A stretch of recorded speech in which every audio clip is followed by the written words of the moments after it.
जो साडा उपदेश है इस मिशन का महापुरखों का आत्म मार्ग राही सारे संसार के अंदर प्रचारित हो रहा है। ब्रह्म दिसै ब्रह्म सुनिए एक एक बखाणिए, आत्म पसारा करने हारा प्रभ बिना नहीं जानिए।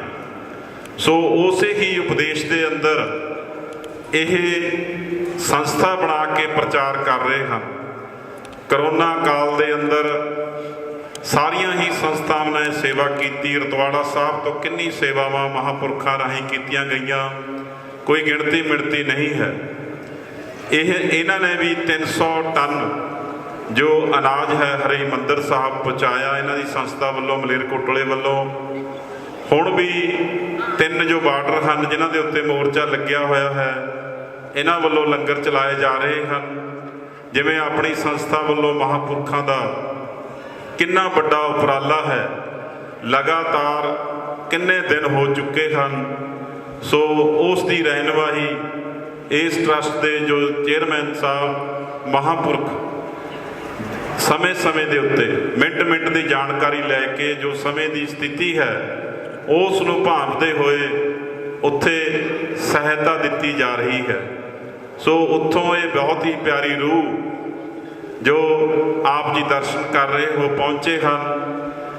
जो महापुरखों ने रतवाड़ा साहब वालियां ने जो उन्हों का सिद्धांत सी उस नूं मुख रखते हुए आ नेड़े ही नगर है चाहड़ माजरा, किसी समय मस्जिद बना के उन्होंने दिती इस्लामिक भाईचारे नूं, ते अज उत्थे 5 वक्त नमाज गुजारी जाती है। सो ये उत्थे भी पहुँचे हैं, हुणे ही जाके आए हैं। बहुत ही इन्हां दा दिल द्रविया कि ये जो साडे गुरु होए हैं जिन्हां दा संबंध रूहानी इस्लामिक भाईचारे दे नाल, पीरां दे नाल, फकीरां दे नाल रहा है। सो उस तो ये बहुत ही प्रभावित होए हैं, महापुरखों नूं अंदर मिले हैं ते सरोभाव की बख्शिश हुई है। सो इन्हां दी किरपा दे नाल महापुरखों दी नाल इन्हां दे नाल बचन किया कि तुसीं स्टेज ते भी दर्शन दिओ। सो जांदे जांदे आप जी दे नाल ये बचनां दी सांझ पाउण जा रहे हैं। फतेह बुलाओ। वाहिगुरू जी का खालसा, वाहिगुरू जी की फतेह। ओंकार का सूरज निकला, ओंकार का सूरज निकला, दूर हुआ अंधियारा। ओंकार का सूरज निकला, दूर हुआ अंधियारा, नानक की बानी सुनकर जाग उठा जग सारा। मेरे वालों, मेरे साथियों वालों आप सब जी नूं सत श्री अकाल, अस्सलाम वालेकुम। विश्व के प्रसिद्ध शायर होए ने डॉक्टर अल्लामा इकबाल, उन्होंने धन धन श्री गुरु नानक साहब बारे हामी भरी है। फिर उठी आखिर सदा तौहीद की पंजाब से, फिर उठी आखिर सदा तौहीद की पंजाब से, हिंद को एक मर्द कामिल ने जगाया ख्वाब से। सदा कहते ने आवाज़ नूं, तौहीद अकाल पुरख की एकता, ख्वाब कहते ने सुपने नूं। फिर उठी आखिर सदा तौहीद की पंजाब से, हिंद को एक मर्द कामिल ने जगाया ख्वाब से। मैं सिख मुस्लिम साझा ते तकरीबन 18-19 साल तो काम कर रहा, क्योंकि इतिहास नाल छेड़छाड़ करके साढ़े विच बहुत सारे भरम भुलेखे पा दिते गए सी। उन्हां साझां नूं ही दोबारा उजागर करने की कोशिश है, जिहदे बारे 12 भाई गुरदास वार पहली पन्ना नंबर 35 ते भाई गुरदास जी लिखते हैं, बाबा गया बगदाद नूं बाहर जाए किया आस्थाना, एक बाबा आकार रूप दूजा रबाबी मरदाना। उन्हां साझां नूं ही उजागर करने की कोशिश है। धन धन श्री गुरु नानक साहब ने जदों सिੱਖੀ की स्थापना की तो अकाल पुरख की एकता की नींह ते सिੱਖੀ की स्थापना की गई सी। अकाल पुरख की एकता जो तौहीद कहा जाता है, तौहीद रब इको एक है, तो इसे ही नींह ते इस्लाम की स्थापना हुई है। सिर्फ भाषा बदली है। तुसी पानी नूं जल कह के पी लो, मैं वाटर कह के पी लेना, भाषा ही बदली है। साडी दुआं की जिहड़ी जड़ है वो तौहीद है, अकाल पुरख की एकता है। साहिब मेरा एको है भाई एको है, आसा महला पहला अंग 350। ਤੇ ਉਧਰ ਕਿਹਾ ਗਿਆ ਲਾ ਇਲਾਹਾ ਇल्लल्लाह, there is no other but one God. फर्क ਤੁਸੀਂ ਭਾਸ਼ਾ ਹੀ ਬਦਲ ਰਹੀ ਹੈ।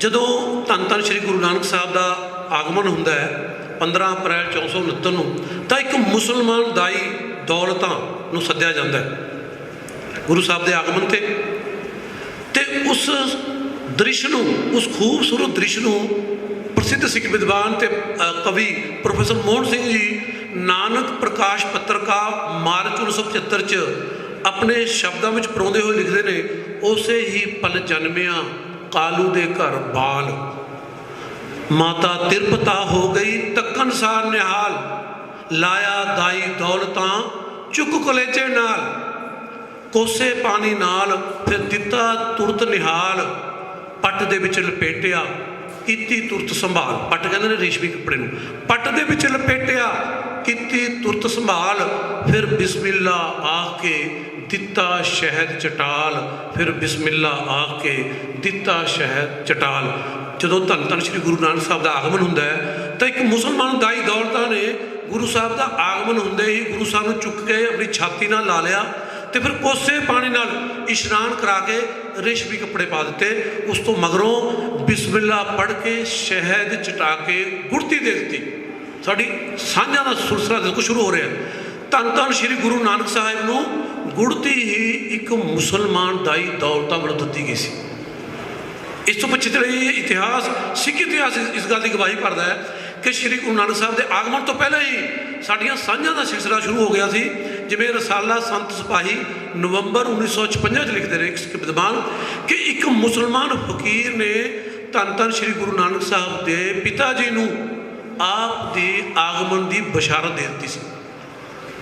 ਔਰ ਇਸ ਦੇ ਨਾਲ ਇਹ ਪ੍ਰੋਫੈਸਰ ਮੋਹਨ ਸਿੰਘ ਜੀ ਲਿਖਦੇ ਨੇ ਕਿ ਗੁਰੂ ਸਾਹਿਬ ਦੇ ਆਗਮਨ ਤੋਂ ਠੀਕ ਪਹਿਲਾਂ, ਯਾਨੀ ਕਿ ਇੱਕ ਘੜੀ ਪਹਿਲਾਂ, ਰਾਏ ਬਲਾਰ ਮੁਹੰਮਦ ਪੱਟੀ ਜਿਹੜਾ ਰਾਏ ਭੋਜ ਦੀ ਤਲਵੰਡੀ ਦਾ ਰਾਜਾ ਸੀ, ਉਹਨੇ ਇਹ ਸੁਪਨਾ ਵੇਖਿਆ ਸੀ ਕਿ ਤਲਵੰਡੀ ਵਿਖੇ ਨੂਰ ਦਾ ਇੱਕ ਦਰਿਆ ਵਗੇਗਾ ਜੋ ਲੋਕਾਂ ਦੇ ਵੀਰਾਨ ਪਏ ਦਿਲਾਂ ਨੂੰ, ਵੀਰਾਨ ਪਏ ਮਨਾਂ ਨੂੰ ਰੱਬੀ ਨੂਰ ਨਾਲ ਰੋਸ਼ਨ ਕਰੇਗਾ।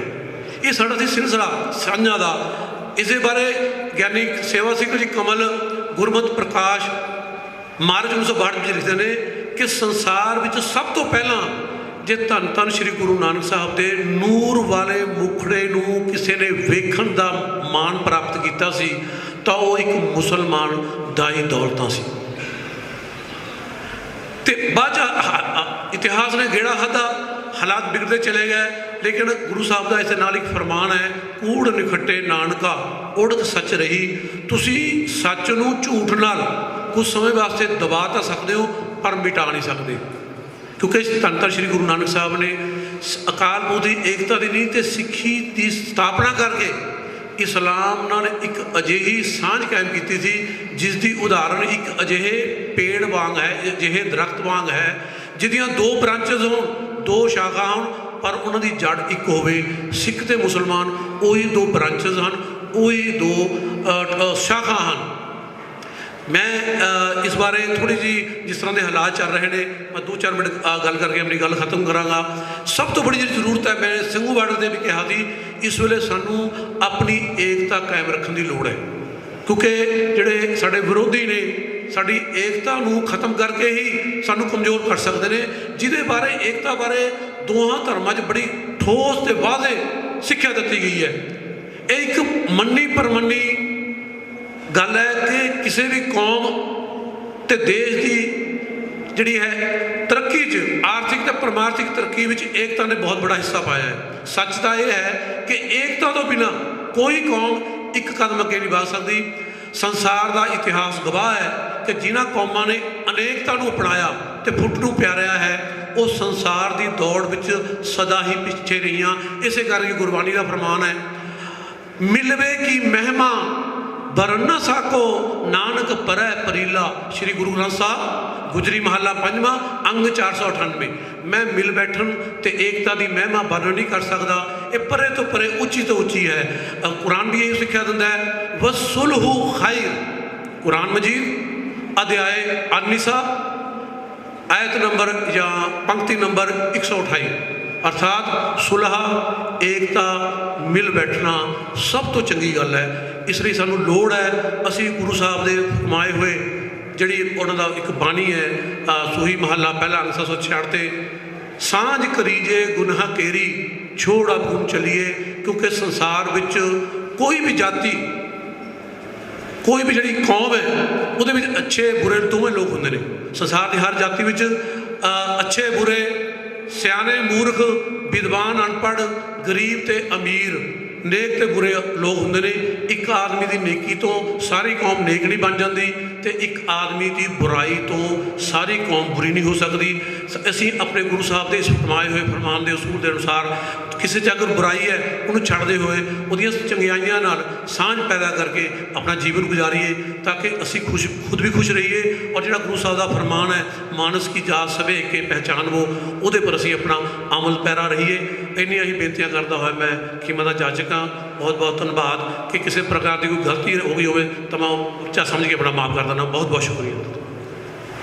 ਸਾਧ ਸੰਗਤ ਜੀ, ਵਾਹਿਗੁਰੂ ਜੀ ਕਾ ਖਾਲਸਾ ਵਾਹਿਗੁਰੂ ਜੀ ਕੀ ਫਤਿਹ। ਬਹੁਤ ਬਹੁਤ ਧੰਨਵਾਦ ਸਤਿਕਾਰਯੋਗ ਨਸੀਰ ਅਖਤਰ ਜੀ ਆਪਣੀ ਮੰਡਲੀ ਸਮੇਤ ਇਸ ਪਾਵਨ ਸਥਾਨ 'ਤੇ ਪਹੁੰਚੇ ਨੇ। ਇਹਨਾਂ ਨੇ ਗੁਰਬਾਣੀ ਅਤੇ ਇਤਿਹਾਸ ਦੇ ਹਵਾਲੇ ਦੇ ਕੇ ਉਹ ਜਿਹੜੀ ਆਪਣੀ ਸਾਂਝ ਹੈ ਗੁਰੂ ਨਾਨਕ ਸਾਹਿਬ ਤੋਂ ਲੈ ਕਰਕੇ ਗੁਰੂ ਗੋਬਿੰਦ ਸਿੰਘ ਮਹਾਰਾਜ ਤੱਕ